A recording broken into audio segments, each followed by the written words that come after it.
And leaders mythologize. That is definitely not a word. They mythologize all the time.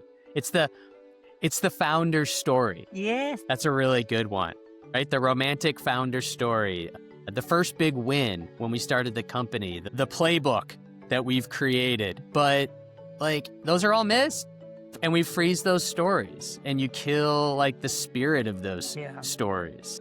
You totally kill it. The best leaders let the myth evolve. They do. And I appeal to their ego that way. I'm like, yeah, you're an okay leader, but here's what I'm hearing from people. Yeah. You're not elastic. You're not elastic.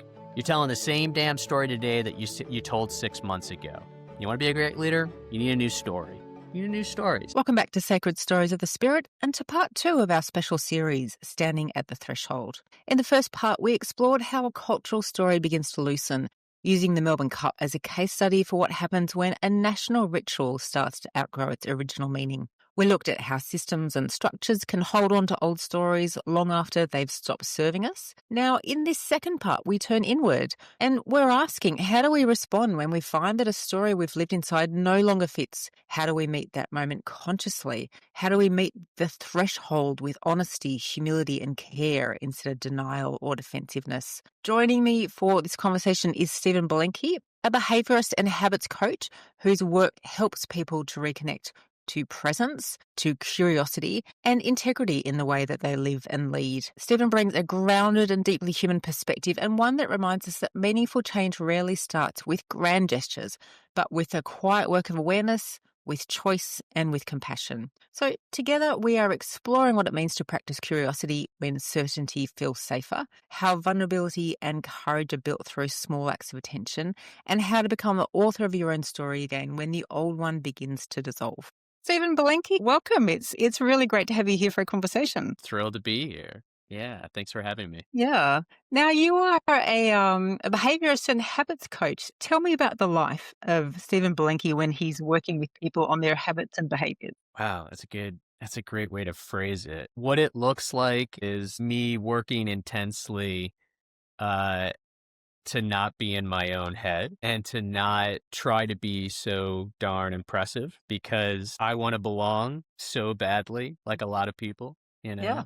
That probably formed somewhere around age 5. I probably tried to get into the sandbox, and a couple of kids were like, "Nah, not this sandbox," right? And so, in conversation with folks, I have to fight my intuition, which is to be impressive. I have to be curious. And it is not as easy as people would have you believe. No. Being curious. It is not my default way of being. So what does it look like? Working really, really hard, not to work really, really hard, but just be extremely present with people who lead really fascinating, really intense, high stakes lives, who are just a bunch of 5-year-olds running around pretending they know what they're doing. And it's really exciting when they finally come to that realization that we're all just making this shit up. Excuse my language. Yeah, no, I love it. Thank you. When we were first kind of talking and I was learning a bit about you, you kind of phrased yourself as the person, your specialty being you are the person that clears the room and then you have to work Yeah. how to, figure out how to get people back in the room. So tell me about Yeah. that. What is it about you and your level of perception that makes people so uncomfortable that they cannot stay in the room? Yeah. Well, yeah. I mean, most people are not hardwired to have the kind of conversations that we're going to have. If we're talking about things like collaboration and we're talking about being a more effective leader, then we have to sit in a lot of discomfort.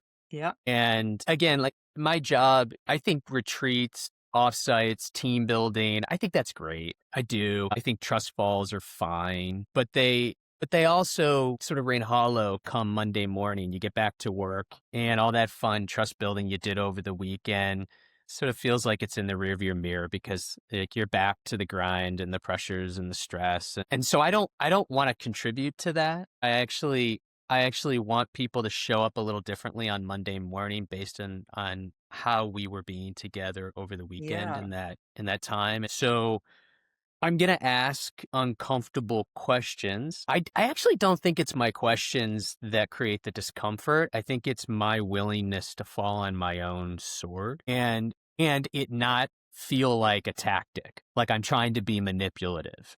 And that's the real hard. Like I had to work on that for just 5 years. It's like how do I be vulnerable without vulnerability feeling like it's a tactic that I'm Yeah. using to manipulate? And I think after 5 years of working on just that, I think it's disarming. It's Mm. disarming. And it's particularly disarming for heterosexual males, particularly. But I think part of my job is to give those people sort of permission to be vulnerable. Yeah. Uh, there's also a lot of let's cut the bullshit sort of moments in these discussions we're having. And so, my dad used to say something to me. He was a public servant. He worked for a charity, the same charity his entire career. He was a CEO for a nonprofit. And he used to say, like, I'll go in a room and let's just say there's 20 people in the room, but like only 10 of them are really there to do anything, or maybe even five. And so my job isn't to serve all 20, it's to serve the 5 or 10 who are really there to do something. So I'm okay with people leaving the room. Let's clear the room of the non-serious people and just talk with the people who are serious about doing something. So, yeah, I think I'm an assault on the senses, but I think that's what I was thinking when I said what I said. Thank you. Now, we're having a conversation about the Melbourne Cup today, and we're Yeah. talking about it in a way that probably, most people wouldn't talk about the Melbourne Cup. What made you laugh when I just said we're about to talk about the Melbourne Cup? Yeah, because, well, I laughed when I saw it, when I saw that you were looking for perspective on it. And I laughed because I have no business talking about it. And I have all the business in the world to talk about it Yeah. because of the perspective that you're coming at it from. I'm not Australian, and this isn't my world per se, but every culture has its own Melbourne Cup. Yes. Yeah. It's the ritual that's outgrown its purpose, but Yes. not its power over us. Yeah. And that's why I chuckle about it, because when rituals stop serving certain people, and I think that's what we're talking about here, they're by extension serving the privileged, and they're serving that power over us. And I can totally see how for certain people the cup is less about horses now, and it's more about what happens when we worship rituals over progress. That's Yes. why I chuckle. It's not a Yeah. funny haha. It's like yeah, there's a deeper discussion to be had sort of haha. I have a lot of those ha-has. Yeah. Like, No. oh yeah, there's a deeper, let's have the more interesting conversation. We I can talk love about it. horses any Yeah. day. No, I love Yeah. it. And I know that you kind of consider yourself a cultural curator, and you've mentioned how you're fascinated by, how small practices ripple out and create bigger cultural shifts. And I think this conversation can serve as one of those, because I think what we're talking about are questions of tradition, spectacle, identity, and exclusion. And you're right. Every country and every culture has their Melbourne Cup, where we've got this really embedded cultural story that started out as Yeah. one thing but has kind of grown and gotten very entangled over time. My reflections Absolutely. are that actually in 2025, I think there is a shift happening. I think that more people are starting to see and want change. So I don't think it's a dire situation where it's this awful thing that isn't helping us, because I do think we're having. I'm very lucky in the work that I do because I get to be a sort of insider outsider on these issues, meaning I'm an outsider. I didn't grow up in a lot of these worlds, but I get drawn into it, and I get to like develop a lot of expertise really, really quickly. They don't hire me for me to tell them about their space. They hire me to be an outsider, but I get to like accrue a lot of knowledge. So I've seen this tension you're talking about around the cup. I've seen similar tension in the US equine community. I've had a chance to work with organizations in the equine community. I've seen the tension where animal welfare, identity, and belonging all seem to collide under the weight of these rituals. Yeah. And I see the cup as a sort of mirror for how cultures cling to rituals when they no longer fit the moment. I said that before, and I look at it through like a few lenses. There's like a behavioral lens, there's a cultural lens, and there's a leadership lens. Yeah. Okay. So from a behavioral perspective, I think we're wired to protect, when I say we, humans, we're wired to protect what's familiar, even when it stops serving us. Like, Yeah. right? So like the ritual becomes a comfort. It's a way of avoiding uncertainty. But But at some point, the thing meant to connect us, like the cup, it starts to control us. And so that's the behavioral perspective. Looking at it through a cultural lens, every culture has a version of this cup. It's a tradition that started with meaning. It had meaning, right? But then it ended as in sort of maintenance mode. Now we're just like maintaining this thing. We keep showing up for the tradition because it feels like home, like Christmas or like Yeah. Hanukkah for my people. Hanukkah doesn't mean anything to me anymore. I don't get 8 gifts anymore. I don't think I ever got 8 gifts. Thanks. But now it's just sort of like I'm maintaining it because I'm trying to capture Yes. that feeling that I had, with the lights and the menorah. So we keep showing up for the tradition because it feels like home. And even if it no longer reflects who we are anymore. And the real question, I think the more interesting question, isn't whether we keep the ritual. I think you're getting at this, but whether we're still honest about why we have the ritual. Yeah. Like why? Like why? That's the more interesting cultural question we should be asking ourselves. And the last thing I'll say, and then I'll pause, I promise, because I'm really interested to hear what's going on in your head here. Because there's a leadership aspect to this too, right? I see it inside companies. I see it in the annual offsites. I see it in the all hands meetings. I see the same slogans. Oh my God. The structure of it all becomes so sacred to a company, Yeah. even when it's stale. And as leaders, I'll say the goal isn't to burn the ritual down. I don't go in and say, we need to burn this ritual down. I say, let's try to breathe new meaning into it before it becomes pure theater, before you forget why you're even articulating this slogan every Yeah. single day. Yeah. Does that Yeah, no, I love it. I love a bunch of things that you said. And so I've got about 5 different angles going off in my head at the moment. So we'll try and cover all of good? them. One of the Nice. reasons that I wanted to have this conversation is because, I mean, I love the world of work, but it looked back and I know that my younger self was really traumatized by the Melbourne Cup because I didn't have any way to explain how I felt during the time where, like, I didn't know quite what to do with myself. And that was a different time. You couldn't just work from home on that day. You had to be involved. You had to participate in some way and you had to kind of pretend that you were having fun. And I agree with you. I think leadership is really important in this conversation because it is about the environments that we create and how we help people flourish and how we help people collectively have these conversations. And one of the whole reasons that this podcast is titled Sacred Stories of the Spirit is really kind of interrogating that idea of what is sacred, because I think it can be very dangerous when things become too sacred and so sacred that you can't touch them, you can't evolve them because they're too precious. And I think with our cultural stories, this is where we end up. They're so deeply embedded that we feel like we can't evolve and shift and change. So I really think that the world of work and the world of what do you do as a leader is a perfect way to explore this because there's so much in it. I love that. I mean, what is sacred? Is it the thing or is it the feeling we get with the thing? Yeah. Yeah, and it is meant to be sort of rhetorical because I don't have the answer. I mean, I do have I have the answer for me. It's the feeling, and most people Yes. that I engage with, if they're able to like really have this conversation, if they feel safe enough to have this conversation, I think will agree with me that it is the feeling. Somebody once said to me, rituals survive when we protect their intent, not their format. Yeah. Not their format. It's Yeah. it's the intent of, it's the, like, how are they supposed to make us feel? That's when they survive. The behaviors that, and I think what they meant was the behaviors that we repeat are often the real emotional anchors. Like they give us predictability in a chaotic world, and this is a chaotic world. But when that when that event starts to matter more than the feeling you give people, the ritual becomes pretty hollow, right? So like I went to the Super Bowl once here in the United States. Yeah.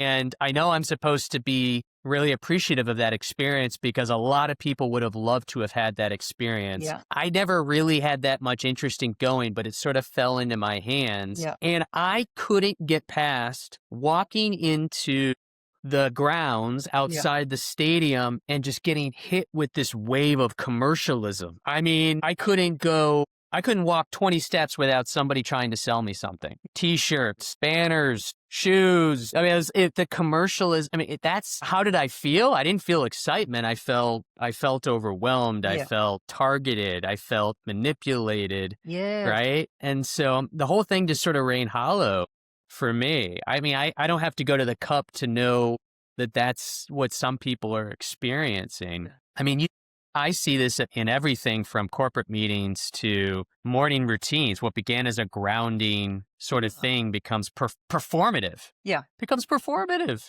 Yeah, I agree. And the trick is to ask, like, what was this meant to make me feel? Like, let's Yeah. go back to that question instead Yeah. of how have I always, like, how have I always done it? Right? Does Yeah. that make sense? It's a really good Yeah. question. It is my hope that we all feel more empowered to think this through.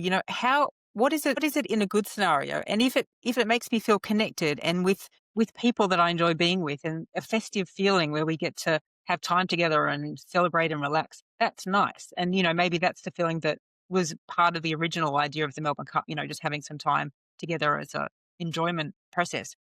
Maybe it's a good way for But everyone to use as a But what you were talking about, what you were describing was compliance. I'm so sorry. I totally interrupted you, but I didn't want to let that get away. No, go for it. Because the way you described your relationship with it at first wasn't like this was something I was really, really excited to be a No, I part was of. thinking You were getting in line. You were getting in line. That's really important. personally, It's like, I never enjoyed it, but I was trying to think back to 100 years ago when they first started the cup. Why? Why did we even have this thing? What was the feeling at the very, very beginning? I like the idea that we can interrogate the idea of what do we want out of it? What is meaningful for us? yeah. Well, maybe it was a celebration of excellence. Yeah. Like the Olympics. Yeah. It started as a celebration of excellence, Yeah. right? But maybe it's become a sort of uncomfortable mirror for privilege Yes. and exclusion, Yes. right? I mean, things can start from a very pure place and evolve that way. And the question, again, isn't whether we're going to end it, but whether we're sort of brave enough to update it. Yes. I love that. And I think that's what we're sort of talking about here. Can we update it? Can we get back to that pure place in a way that like brings people into the fold? Yeah. Either new Yeah. people or people who we lost, who now feel excluded. Yeah, I agree. And, for me, a lot of this sits in storytelling. And, we've talked about this idea that connected to the Melbourne Cup historically has been a story which I do admit that is probably mostly marketing spin. So the race that stopped Mm, the nation is really a slogan that I think has been used to good effect by all and sundry in the marketing game and in the betting game to make sure that everyone knows that this is what you're supposed to be doing on this day.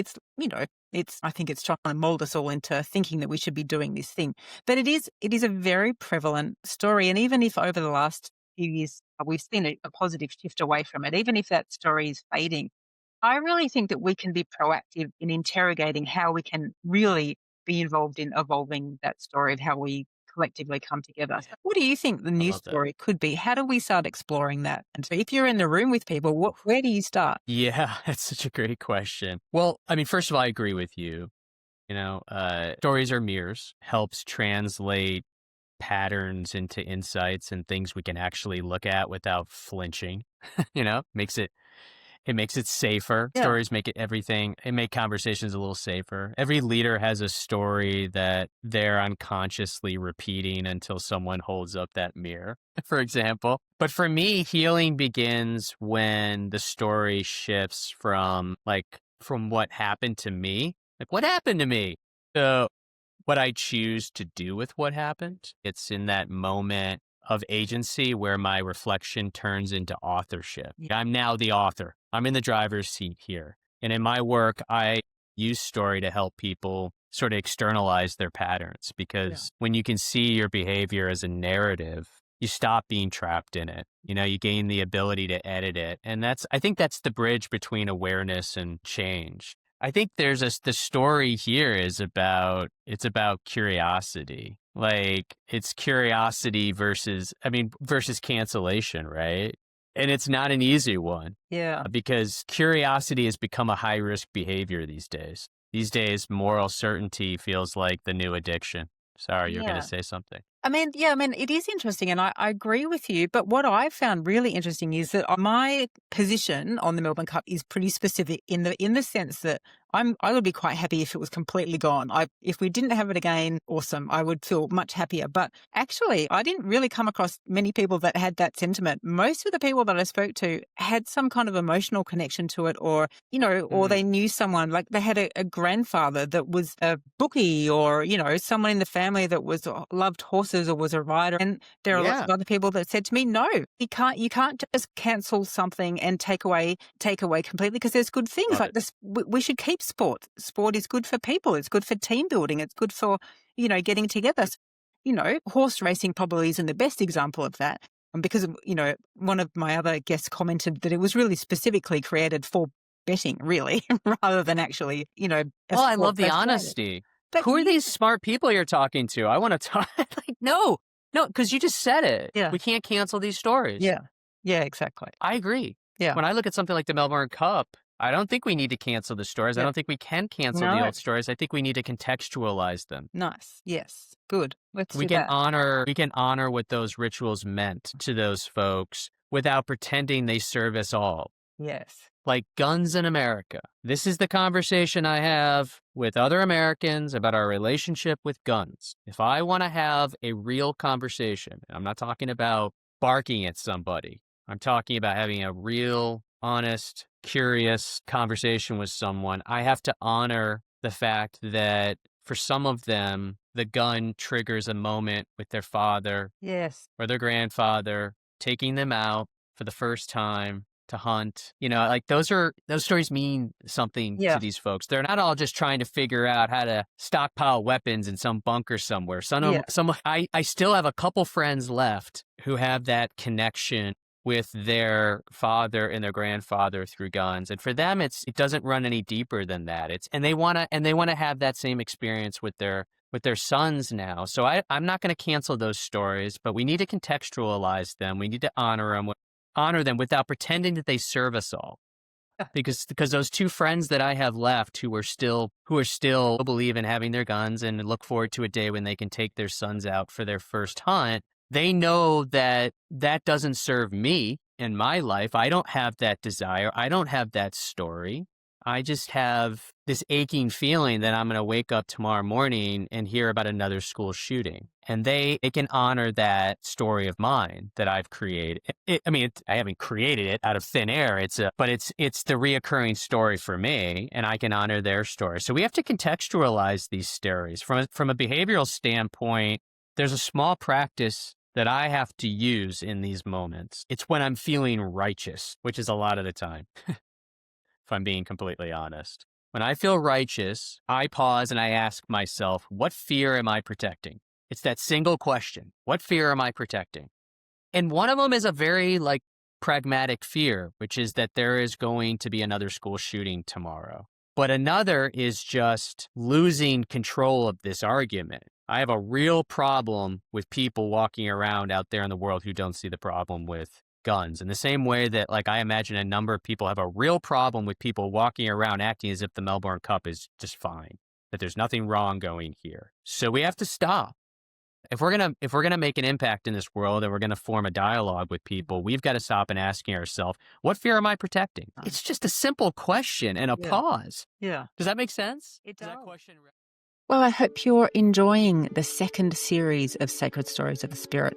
This season, conversations traverse change, identity, and belonging, and they ask us how to live with more integrity, more courage, and more connection, both to ourselves and each other. Together, we're looking at what it means to live story as practice, to let story guide our healing, our growth, and our understanding of what's possible in the day-to-day. Stay with us as we journey through the landscapes of courage, authenticity, and transformation. And I that's will what ponder healing that. cultural stories is about. Oh. We gotta stay in that uncomfortable middle, Yeah. right? Long enough to find the truth between, the truth, because somewhere between your truth and my truth is the more reasonable truth Yeah. here. We're not good at it though, are we? I think We're terrible. black and white is far easier. The murky middle is really hard. So what skills do we need to build to exist more comfortably in that murkiness? Curiosity. Curiosity, back to that. Yeah. Yeah, it's the oldie but goodie. Yeah.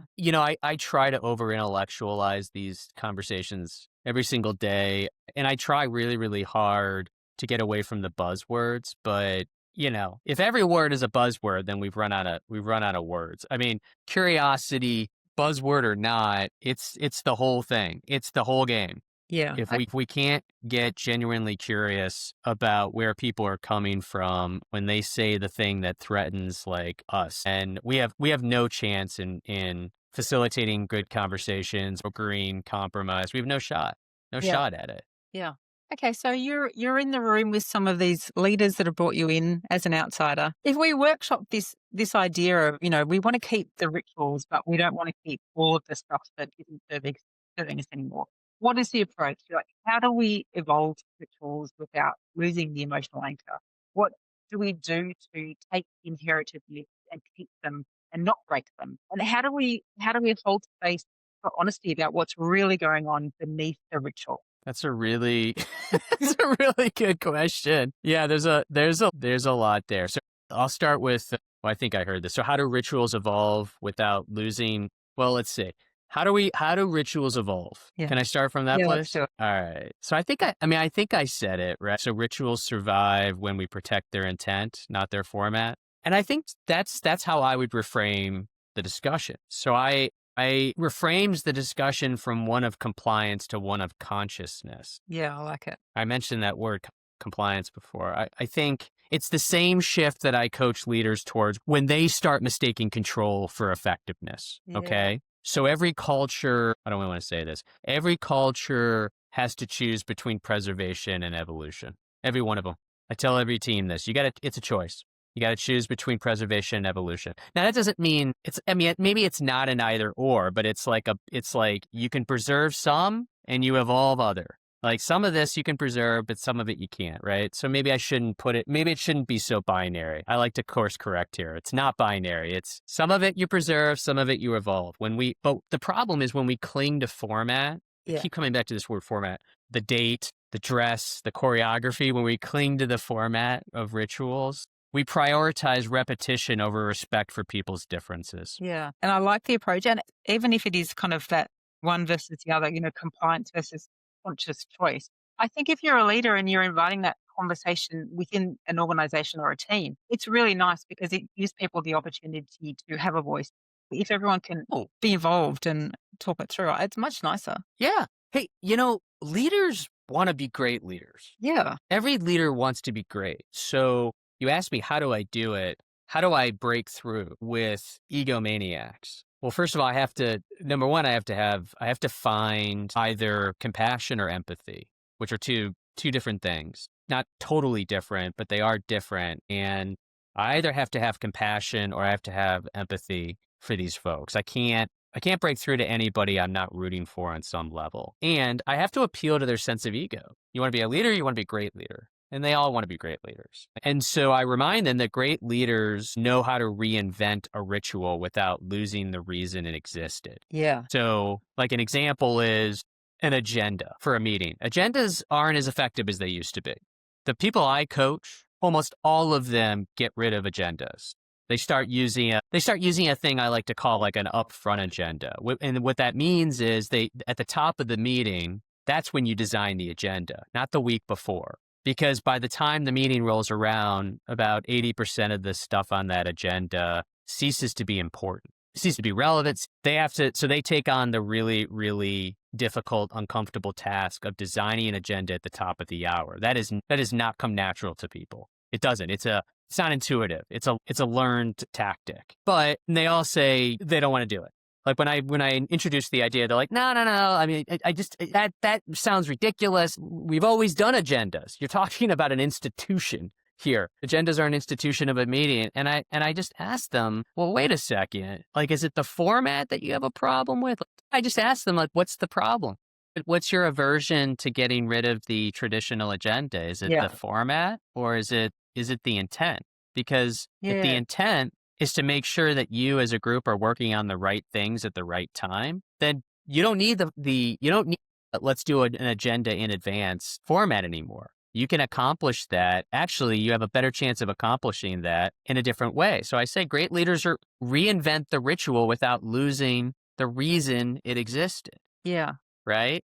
Let me throw another slightly different question at you because for me, I think what we're talking about ritual, often we're Yeah. talking about something that's been there for a while. And when we're talking about leaders, we're often talking about people that are more senior, that have come in with their own kind of history as well. How good do you think the leaders of today are at reading the room and knowing how many different types of people are coming up through the ranks now and all the different things that people want from a workplace and from their kind of working environment? Because I think it's really shifting it. And I'm interested in your perspective of whether leaders are getting a sense of that and how to navigate it. Because that's one of the challenges, I think. The Melbourne Cup is a really good example. You know, it was a ritual that suited its time, but people do want different things now. And I'm not sure that everyone has an equal voice in being able to be heard on that. Yeah. I mean, I'm not a cynic. Yeah. I'm a realist. Yeah. Uh, that's the context for what I'm about to say. I think they do a shitty job. But keep in mind, I'm smiling because it gives me, well, for one thing, it gives me purpose. Like I don't go down some dark rabbit hole. I don't want to get on Reddit and start having like red pill conversations about the world coming to an end when I say that leaders really suck at doing what you just articulated. No, it gives me a sense of purpose. And I think we are in a moment where leaders are emboldened to not care about these issues again. It maybe, and hopefully it's a phase. History teaches us we go through phases. Yeah. So I think what you're poking at too is our capacity to bend myths too. You know, I guess the question being like, what does it take for inherited myths to bend instead of break, right? And leaders are really bad at bending myths without breaking them. So there's a behavioral principle. Let me see if this makes sense. There's a behavioral principle of cognitive elasticity. This relates to leaders and their effectiveness, all right? So there's a behavioral principle of cognitive elasticity where systems survive through small adaptive acts. And this is what I want to help leaders with. In other words, and I'm going to make up a word, when we mythologize or make myth out of something, we freeze the meaning of it, right? Yes, exactly. Does that make sense? So we mythologize and we freeze the meaning of it. The alternative, this is where the elasticity comes into place. The alternative is to let the myth kind of keep breathing. Yes. And how do we do that? Well, it's not intuitive. That's why leaders really suck at it. And nobody's holding them accountable for this. We ask, what was the myth meant? Like what it meant then? Like what did the myth mean when it started? And then how can we reinterpret it? And how can we remix it? Because people are different now and people have different needs. Our teams have different needs to be effective now. So like, how do we reinterpret these like myths about how we work and how we lead? How do we remix it? And then a living myth adapts and it invites I participation love it. Yeah. instead of demanding preservation, Yes. you know? And leaders mythologize. That is definitely not a word. They mythologize all the time. It's the founder's story. Yes. That's a really good one, right? The romantic founder story, the first big win when we started the company, the playbook that we've created. But like those are all myths and we freeze those stories and you kill like the spirit of those stories. You totally kill it. The best leaders let the myth evolve. They do. And I appeal to their ego that way. I'm like, yeah, you're an okay leader, but here's what I'm hearing from people. Yeah. You're not elastic. You're not elastic. You're telling the same damn story today that you told 6 months ago. Yeah. You want to be a great leader? You need a new story. You need a new story. So there is this like cognitive elasticity, but in all fairness to leaders, so before you write me off as a cynic, in all fairness, this isn't intuitive. It's not intuitive. It's learned. You know, and I had this conversation with my dad once because I was being really, really hard on him about every time we got on the phone together, we were having the same damn stories. But you know what? Like, in all fairness, you know, it was like a talk track. And I think that's really common when we get to a certain age. I'm going to be the same. I'm going to be my father at some point. I'm going to be telling the same damn stories because they serve him. They serve him. They bring him joy. They give him relevance. He remembers them, right? They're just no longer serving me, right? And so I said, like, I get it. Like, I totally get it. And like, Dad, I don't know. Like, I want to talk to you. I want to keep up with you, but damn, it's like I need some elasticity here, man. And then he got it. He's like, yeah, I get it. I get it. All right, let's talk about something different. Yeah. Like it's not intuitive. Yeah. It Uh, really isn't. Does that I think answer it's your great. question? I think we should all practice elasticity. I mean, if only because it sounds like it's something that's really good for our brain and that can keep us young and healthy. Yes. No. Okay, so let me just pause and say thank you for the amazing Yeah. conversation on the Melbourne Cup. I love all of your insights, so wise, and Okay. all of the things you've spoke about in terms of how we look at it through a leadership lens are really unique, actually. I haven't been able to have this conversation with anyone else, so I appreciate you. Thank you. But I'm also Sure. really curious about you. I want to spend the last few minutes of the podcast understanding a little bit more about your own journey because you've done so many different things. I mean, if I'm right, you've served in the Israeli army. Is that correct? Uh-huh. The IDF, I have. You've started and sold businesses. You kind of came Yep. up through university education in the US. You're now living in Vietnam, as well as coaching leaders. You've also got like a tourism thing going on. Yeah. Tell me, Yeah. Yeah.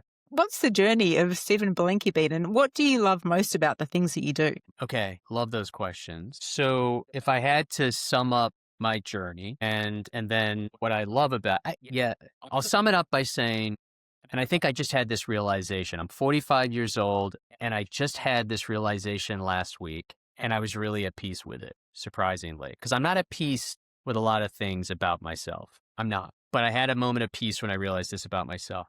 I get really, really good at something and then I'm ready to move on. That seems very nice to me. I think a lot of people like to do just one thing and they'll do that and they'll live in that space for a long time and not need anything else.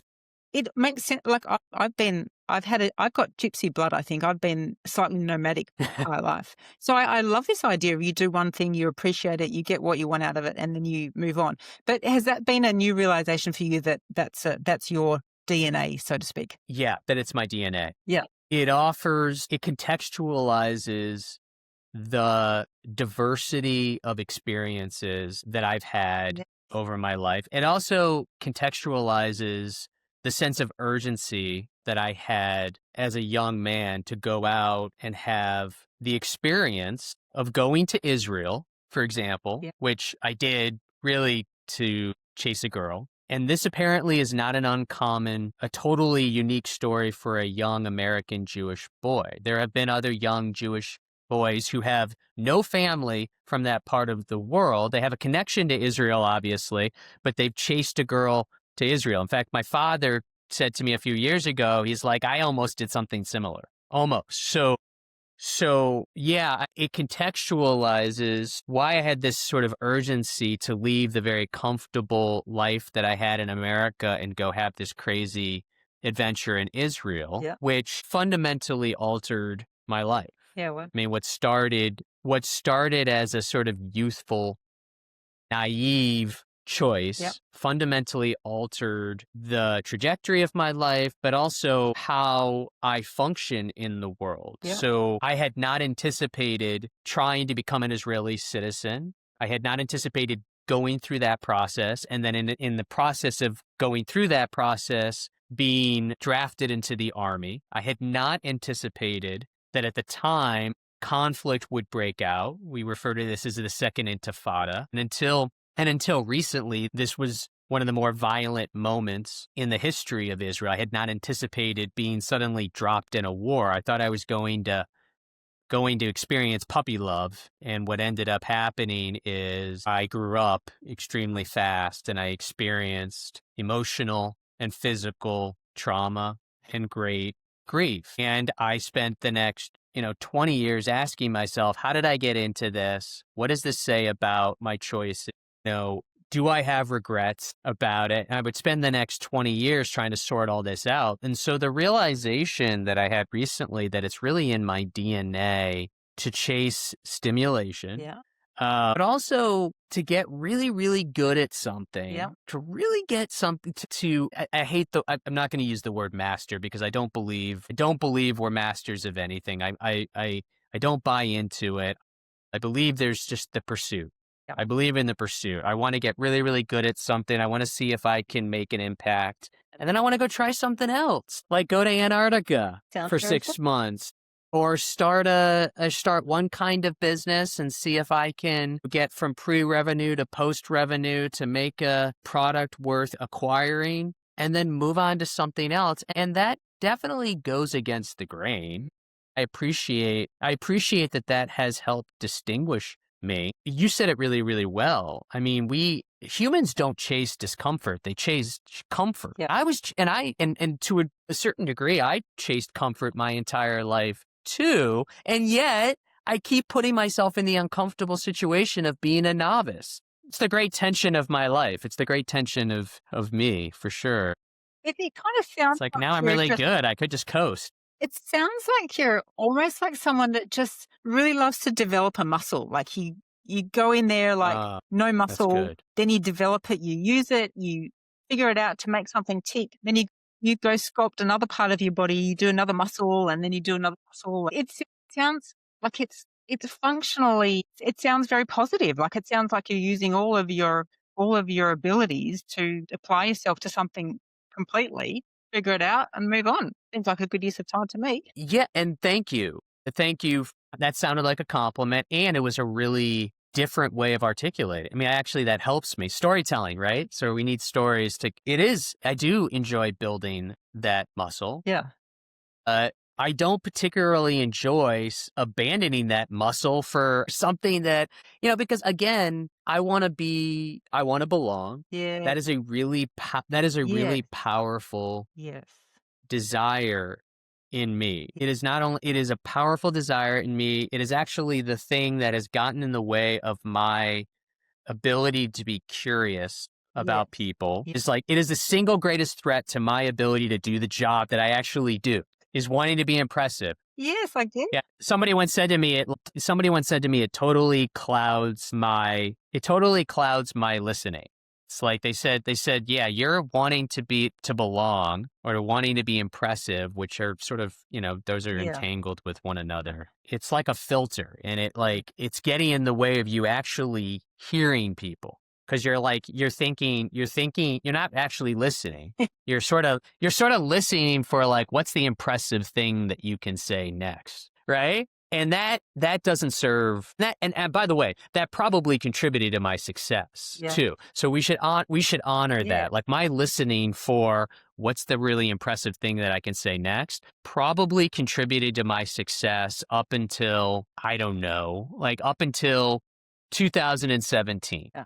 And I'm really specific about that because that was a moment when I did realize that whatever was working for me stopped working for me. I lost my mom in 2017, someone I was very close with, who I felt a very strong emotional connection with, and I was part of helping her pass. I was part of that process of helping her pass with dignity and with laughter. I was a part of that team that helped her pass on, and I was not ready for what would come after that. I was not. In that messiness of grief, I realized that however I was showing up in the world, while it may have been a big part of my success to that point, it wasn't going to get me to where I wanted to go. And part of that experience was asking myself, how do I really want to distinguish myself in this world? And, I'm my mother's son. What I mean by that is we are a lot alike and we treat relationships very similarly, meaning we're not going to have 100 friends. We're going to have at any given time, maybe 5 relationships that we're going to take extraordinary care of. And my mom had that in her. Like you felt listened to, felt heard, you felt seen. She had this extraordinary ability. She was tough as nails. And she took care of people in a very meaningful way. And she said to me before she died, she said, look, buddy, you're me. And I don't believe that you can have 100 meaningful relationships. I believe that you can only have so many meaningful relationships at any given time. When I'm gone, and you go back to your life, and you better go back to your life because you got this wonderful woman who wants to be with you, Rachel, and you better marry her. And I did. When you go back to your life, go back to that whiteboard that you like to scribble on so much. I don't fully understand how you process, but go back to that whiteboard that you like to scribble on, and I want you to make a list of people. I was like, okay. She's like, I want you to make a list of 10 people that you can actually have a meaningful relationship with that year, in a year, just like 10 people. And what I mean by that is that you're thinking about them, perhaps in ways that other people aren't thinking about them. Like you're keeping them in the back of your mind at all times. You're checking in with them. You're having regular touch points. You're listening to them. Right? You're being intentional about being in their lives. And then I want you to draw a line through that 10 because there's no way you can do that with 10 people. If you're doing this right, it's Yeah. really only like Yeah. 5 people. And guess what, buddy? It's going to change from year to year. And I couldn't believe my mom gave me this like sort of lesson. I don't even know where she came up with it, but it was brilliant. And she was right. So I discovered in all of this that, my purpose is I can listen to people in ways that they've never been listened to before. And that is with intensity. And I'm going to have to learn how to do this. And it's going to distinguish me. And especially with guys. Look, I think five people to have really deep friendships and relationships with is a good amount. Like I think 10 is a lot. So I think your mum was It's right. ambitious. It's ambitious. So what do you do though? What do you do though in a world that says you should have like 1 million relationships through social media and whatnot? Disregard it. I disregard it, and I feel lonely. It's the tension. You're going to hear me say things like that all the time because, for one thing, I'm trying to be really honest with myself about these things. I get around guru type people who believe they've like mastered something. Like when somebody says to me, I don't care what people think anymore about me. It's like, give me a break. Of course you do. You do and you don't. Like sometimes I really don't give a shit. And then other times I really, really do. And I'm being honest about that. So Yes. I want to be invited to the party, but I definitely don't want to go to the party, right? It can be, I've only got so much bandwidth and I want to use it. I want to use it on people who need something that they're not getting from other relationships. Someone once called me the 1 a.m. friend, and I asked them like what they meant by that. And they said, well, you're not always like the most fun friend. I'm like, what? I was like, what do you mean by that? I'm not fun? He said, no. Sometimes you're fun. Sometimes you're a little too serious. Sometimes you're a little too cerebral. Sometimes you take yourself too seriously. But don't worry. I don't need you to be. I've got enough of those. What I rely on you for, Stephen, is when the shit hits the fan and I tell you the shit hits the fan, you drop what you're doing and you listen. Yeah, nice. And you're the first person to say, let's not talk about those other, let's talk about the thing you're dealing with. Like you're really good at that, Stephen, about, no, we're not going to go right into business. We're going to check in on each other. And I haven't always been that way. I haven't. But I think in that time of reflection after my mom passed, I asked myself, how am I going to distinguish myself in this world? And it's not going to be with money. Doesn't matter how much money I accrue, I'm not going to distinguish myself that way. And it's not going to be with power. Doesn't matter how much power and influence I accrue, that's not going to distinguish me. Nobody's going to care about that. There's just too much noise out there. It's too crowded out there. The only way I'm going to distinguish myself is by being a certain way for people who really need me to be that way. And which is like, I'm going to slow down for a small group of people and I'm going to listen. And I'm not going to be quick to prescribe or give advice or wisdom. I'm just going to ask really great questions. And I'm going to say things like, that must be really, really hard. And just sit with that. And just, be willing to be in the discomfort with people who really need it. And I have found that men don't have that. They don't have that. And I'm deeply saddened by that. I think it's fair to say that women are that way more instinctively. More women are that way more instinctively, if that makes sense. I think I don't want to get into a whole like, why aren't men that way?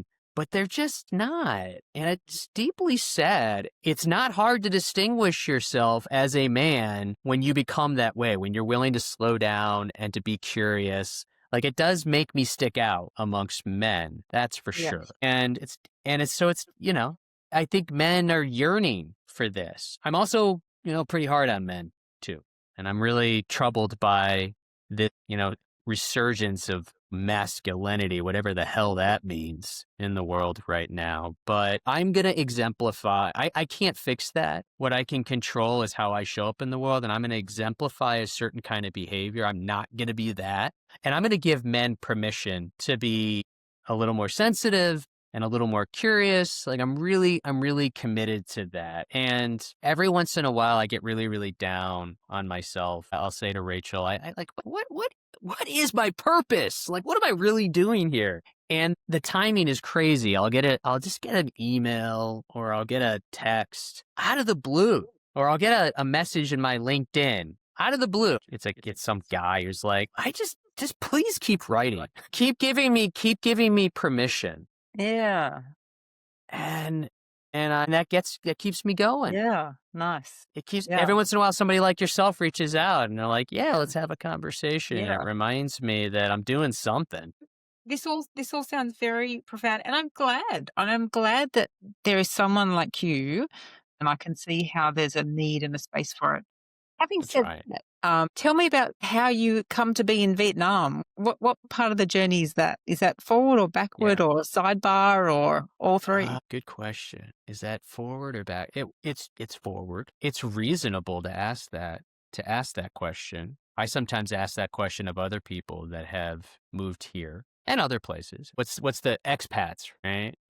It's a mixed bag. It's a mixed group of people who made a very intentional choice to shake up their lives, and people who are lost. It's a mix of people like myself, and then people who really struggled to engage in the world that they came from. And they found a place that was a little bit more forgiving of their, for the lack of a better word, quirks. Yes. But to answer your question, this is forward movement. Yeah. We were ready to leave the States. Yeah.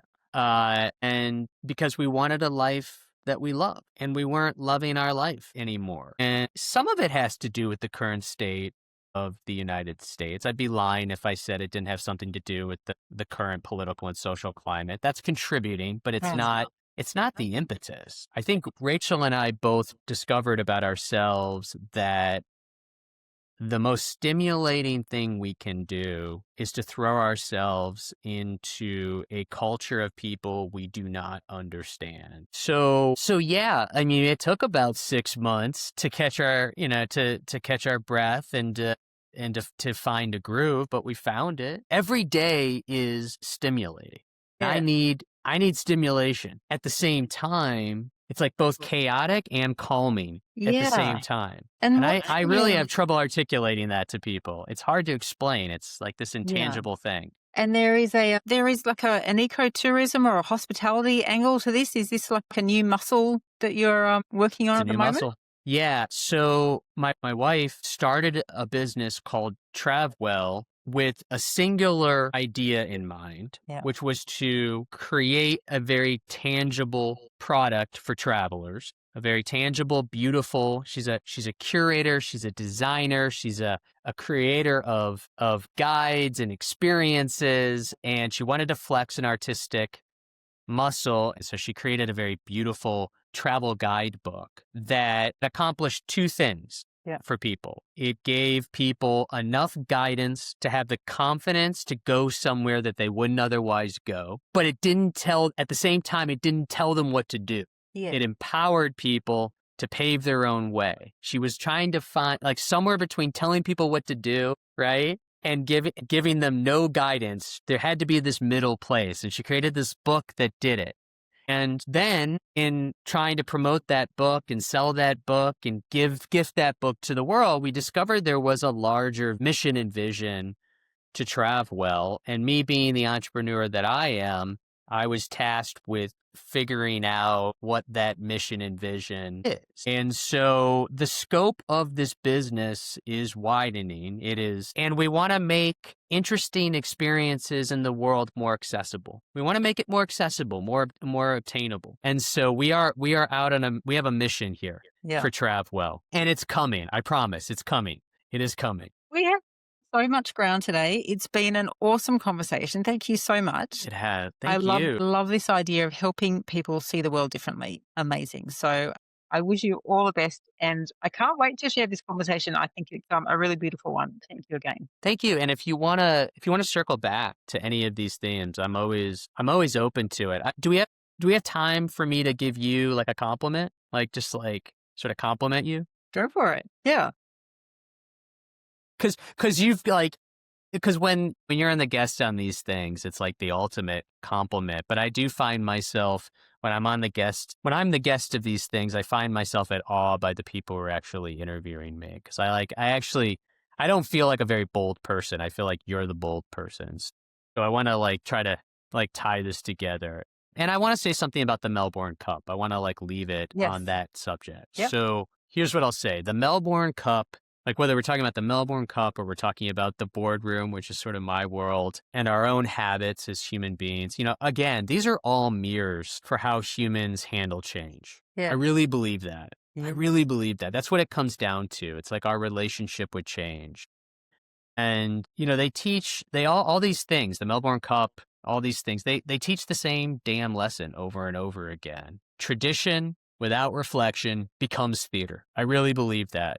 I actually scribbled it down while we were talking. Yeah. Tradition without reflection it's theater. It's Yeah. performative. We've Yes. all used that word lately.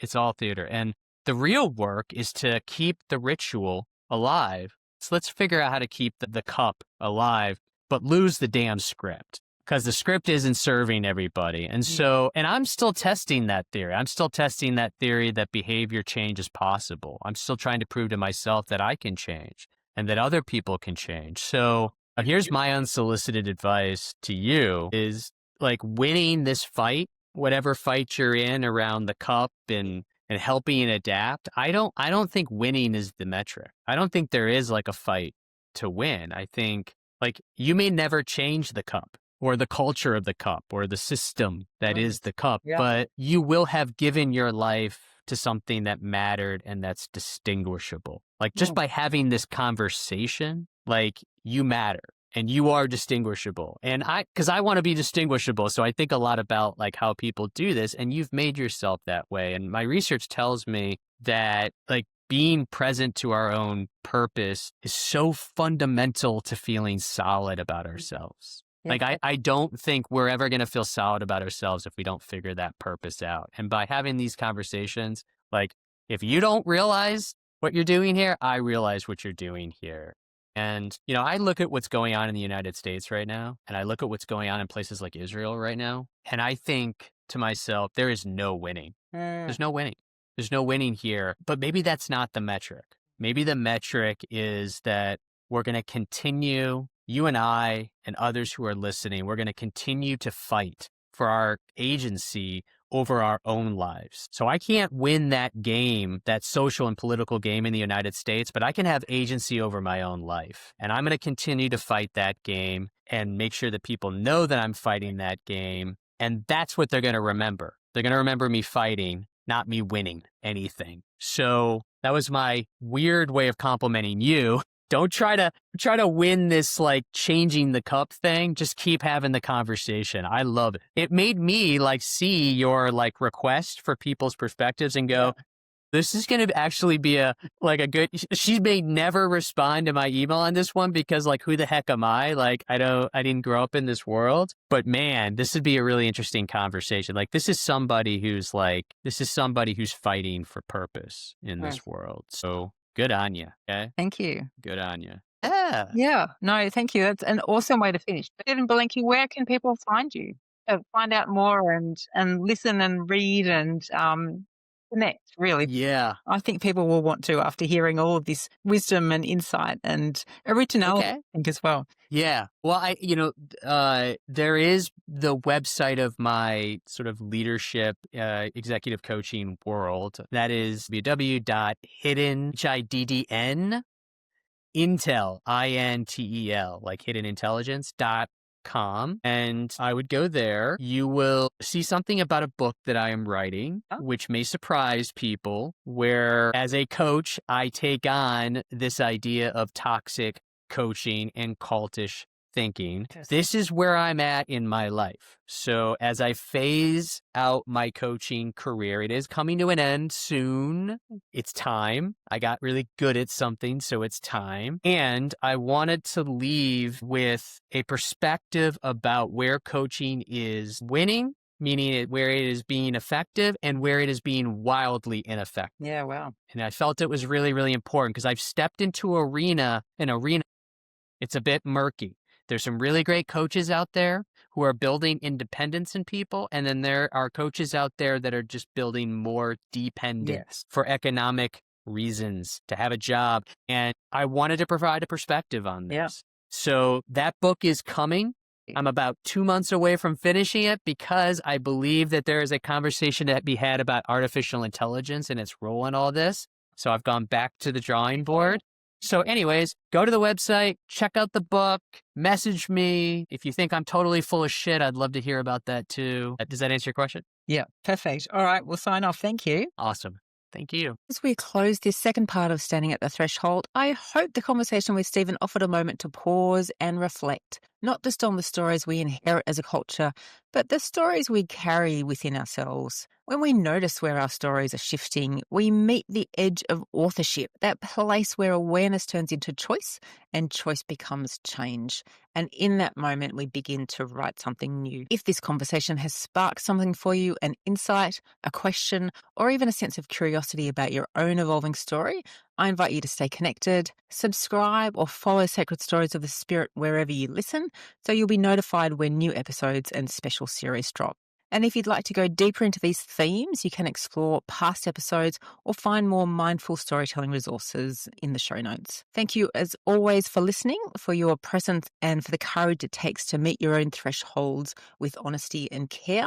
And I want to thank Stephen for a brilliant conversation, which I really, really enjoyed, and I hope you did too. Take good care and see you next time. If you're new to Sacred Stories of the Spirit, you might like to go back and listen to Series 1 of the podcast, where the journey began. In this first series, we explore the transformative power of story and how the act of sharing, reflecting, and reframing our experiences can help us make sense of who we are. So if you haven't already, I invite you to take a listen, and hopefully you'll find something in each episode that's timeless, whether it's an insight, a question, or just a moment of recognition and reflection. Enjoy.